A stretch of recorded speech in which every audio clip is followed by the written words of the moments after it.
جو بھیڑ چال سے مختلف نظریات کا اظہار کرتے ہیں، جن کا عام تعارف دیوانہ یا پاگل ہی ہوتا ہے، جو عوام الناس کے نظریات کو چیلنج کرتے ہیں۔ ایسے لوگ خطرہ محسوس کیے جاتے ہیں معمول کے عقائد کے خلاف۔ ہر علاقے، ہر قوم، ہر مذہب کی تواریخ ایسے جنونی افراد سے بھری پڑی ہیں، یہاں تک کہ علم کی دنیا میں بھی ایسی بے شمار مثالیں ملتی ہیں۔ سقراط جیسے فلسفی سے لے کر گلیلیو اور کوپرنیکس جیسے سائنسدان جس نے بھی رائج نظریات اور عقائد سے الگ بات کی، انہیں سخت سزاؤں کے ذریعے خاموش کروانے کی کوشش کی گئی۔ میر ایسے ہی جنونی شورش والوں کے ساتھ ہونے والے معاشرتی سلوک کا ذکر کر رہے ہیں کہ ایسے دیوانوں کو جس قدر سخت سزا دو گے، قید کرو گے، دھمکاؤ گے یا ظلم و ستم کے پہاڑ توڑو گے، یہ اپنے نظریات اور خیالات کا پرچار کرنے سے رکنے والے نہیں ہیں۔ سامعین، یہ شعر جو ہمارے آج کل کے کچھ سیاسی حالات سے بھی خاصا میل کھاتا محسوس ہوتا ہے۔ بہرحال میر کہتے ہیں کہ ایسے دیوانوں اور سرپھروں کا واحد علاج یہی ہے کہ ان سے ان کی زبان چھین لی جائے، ان کو موت کے حوالے کر دیا جائے، کیونکہ اس کے علاوہ وہ بالکل بھی اپنے نظریات اور اپنے خیالات کے پرچار کرنے سے ہٹنے والے نہیں ہیں۔ ہر زخم جگر داور محشر سے ہمارا، انصاف طلب ہے تیری بیداد گری کا۔ سامعین، بہت بار پہلے بھی یہ بیان کیا جا چکا ہے کہ اردو شاعری میں اکثر محبوب کا استعارہ زندگی کی ستم ظریفی بیان کرنے کے لیے استعمال کیا جاتا ہے۔ میر کی زندگی بھی رنج و الم کی داستان رہی۔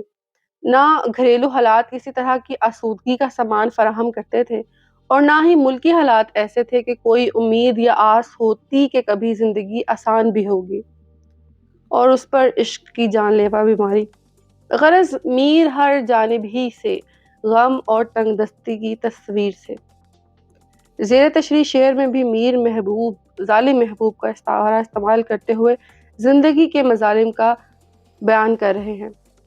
کہتے ہیں کہ روز جزا جب ہر ایک اعمال کا بدلہ پائے گا، ظلم کرنے والے کو اپنے ظلم کا حساب دینا ہوگا، تو جس پر ظلم ڈھایا گیا ہوگا اسے حشر کے دن کا مالک انصاف بھی دلوائے گا۔ میر بھی اسی دن پر انصاف کی آس لگائے ہوئے ہیں کہ اس دنیا میں مجھ پر ہر جانب سے ظلم و ستم کے تیر برسائے گئے، مگر یوم قیامت میں اپنے خدا سے ہر ظلم و زیادتی کا انصاف طلب کروں گا۔ سامعین، بہرحال یہ میر کی امید ہے، پر ساجد حمید اپنے ایک بڑی مشہور جو کہ ایک قوالی کی شکل میں گائی گئی ہے، نصرت فتح علی خان نے گائی ہے، اس میں کہتے ہیں نا کہ حشر میں میرا حشر کیا ہوگا، تیری جانب اگر خدا ہوگا، ہم نہ باز آئیں گے محبت سے، جان جائے گی اور کیا ہوگا، جانے اس دل کا حال کیا ہوگا، تیرا وعدہ اگر وفا ہوگا۔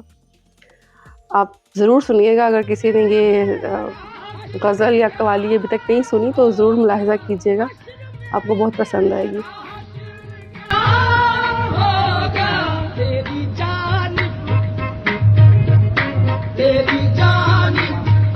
اپنی تو جہاں آنکھ لڑی پھر وہیں دیکھو، آئینے کو لپکا ہے پریشان نظری کا۔ میر اپنے محبوب کی محبت کی شدت کا بیان کر رہے ہیں۔ فرماتے ہیں کہ محبوب کے حسن نے ہم پر ایسا جادو کر دیا ہے کہ جب سے محبوب سے آنکھ لڑی ہے، ہماری آنکھیں ان کی جانب سے پل بھر کے لیے بھی ہٹ نہیں پاتی۔ عالم یہ ہے کہ جب ہم آئینے میں خود کی صورت دیکھنا چاہیں تب بھی ہماری آنکھیں بھٹکتی ہوئی ہمارے محبوب کی تلاش میں رہتی ہیں۔ صد موسم گل ہم کو تہ بال ہی گزرے، مقدور نہ دیکھا کبھو بے بالو پری کا۔ یہ شعر بھی میر کے غموں اور تکالیف کی داستان بیان کرتا ہے۔ میر کہتے ہیں کہ ہماری زندگی میں بھی بیشتر مرتبہ موسم بہار کی آمد ہوئی، مگر جو مسرت اور شادمانی اس موسم سے حاصل ہوتی ہے وہ ہماری قسمت میں نہ تھی۔ بہار کا موسم محبت کرنے والوں کے وصل کا موسم مانا جاتا ہے، مگر میر کی معاشی تنگ دستی اور بے سر و سامانی کے عالم نے میر کو بہار کے موسم کے لطف و کرم سے بھی محروم ہی رکھا۔ اس رنگ سے جھمکے ہے پلک پر کہ کہے تو، ٹکڑا ہے میرا عشق عقیق کے جگری کا۔ آنسو بہانا ایک ایسا عمل ہے جس میں شاید جسمانی تکلیف کا تو زیادہ احساس نہیں ہوتا، مگر روحانی یا قلبی تکلیف آنسو بہاتے اپنے عروج پر ہوتی ہے۔ اور شعراء حضرات چونکہ خاصے حساس دل کے ہوتے ہیں، اور اس باعث شعراء کا آنسو بہانا تو خالصتاً دل کے رنجیدہ ہونے کا باعث ہے۔ سامعین، اردو کا ایک محاورہ ہے خون کے آنسو رونا، جس کا عرف عام میں مطلب ہے کہ سخت احساس اذیت کے ساتھ رونا، مگر ہم جب اس محاورے کو ایک بار توڑیں اور کھول لیں تو ایسا نہیں لگتا کہ احساس اذیت کے مارے آنسو بہانے والے کا دل کرچی کرچی ہوا پڑا ہے، اور دل جو خون کا ہی لوتھڑا ہے اس کے ٹکڑے آنکھوں سے آنسو بن کر بہہ رہے ہیں، جنہیں اکثر شعراء نے لہو یا خون ٹپکنا بھی کہا ہے۔ وہ ایک شعر ہے نا کہ رگوں میں دوڑتے پھرنے کے ہم نہیں قائل، جب آنکھ ہی سے نہ ٹپکا تو پھر لہو کیا ہے۔ تشریح ہمارے چینل پر موجود ہے، آپ ضرور ملاحظہ کیجیے گا۔ تو اس شعر میں بھی میر اپنے جگر یعنی دل کو عقیق کے برابر کا قیمتی پتھر بیان کر رہے ہیں، جس کے اندر کے موجود احساسات بیش قیمت ہیں، بے مول ہیں۔ اس قدر قیمتی پتھر رنجیدہ ہونے کے باعث بہنے والے آنسو اسی قیمتی پتھر عقیق کا رنگ لیے میری آنکھوں سے بہتے ہیں۔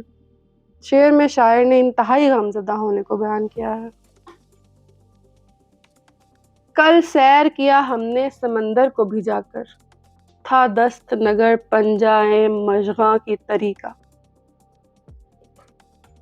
خود کے شدید ترین دکھی ہونے کا میر کا یہ ایک اور انداز ہے۔ کہنے کو تو خاصی مبالغہ آرائی سے کام لیا گیا ہے، مگر یہی شاعری کا کمال ہے کہ جہاں وہ حسن اور پر لطف جذبوں کو مبالغہ آرائی کے ذریعے کمال درجے تک پہنچا سکتی ہے، وہیں دکھوں کا بیان بھی کمال درجے میں کر سکتی ہے۔ میر کہتے ہیں کہ میرے آنسو اس قدر ہیں کہ سمندر بھی اپنی موجوں کی اٹھان کے لیے میرے درد اور غم سے بھرے آنسوؤں کا ضرورت مند ہے۔ اگلا شعر ہے کہ لے سانس بھی آہستہ کے نازک ہے بہت کام، آفاق کی اس کارگہ شیشہ گری کا۔ لے سانس بھی آہستہ سے مراد احتیاط سے کام لینا یا پھونک پھونک کر قدم رکھنا ہے۔ میر کا یہ شعر انسان کو توجہ دلا رہا ہے کہ انسان کا اس دنیا میں آنا، یہاں عمل پیرا رہنا ایک بہت حساس اور نازک عمل ہے۔ اس کارخانہ دنیا کو بنانے کا ایک بہت بڑا مقصد ہے، اور انسان اس مقصد کا سب سے اہم کردار ہے۔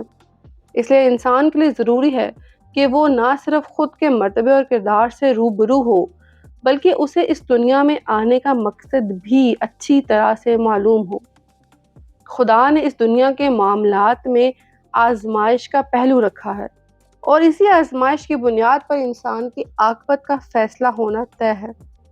اس لیے انسان کو ہر قدم پر اس بات سے باور رہنا چاہیے کہ وہ مسلسل امتحان کے عمل میں ہے، ذرا سی کوتاہی اسے درست راستے سے بھٹکا سکتی ہے۔ ٹک میر جگرے سوختہ کی جلد خبر لے، کیا یار بھروسہ ہے چراغ سحری کا۔ زندگی کے غم اور دکھ جھیلتے اب میر کی عمر تمام ہونے کو ہے۔ وہ چراغ سحری کی مانند کسی بھی وقت بس زندگی کو خیر آباد کہنے والے ہیں۔ غموں کی مسلسل برسات نے میر کو جلد ہی موت کے دھانے پر لا کھڑا کیا ہے۔ ایسے میں میر غالباً خود سے مخاطب ہیں کہ اے میر، اب تو کچھ اپنے دل کا حال پوچھ لے کہ تمام عمر یہ تیری زندگی کے غموں سے بوجھ جھل رہا ہے، اور اب تو اس چراغ کی لو بھی مدھم پڑنے والی ہے۔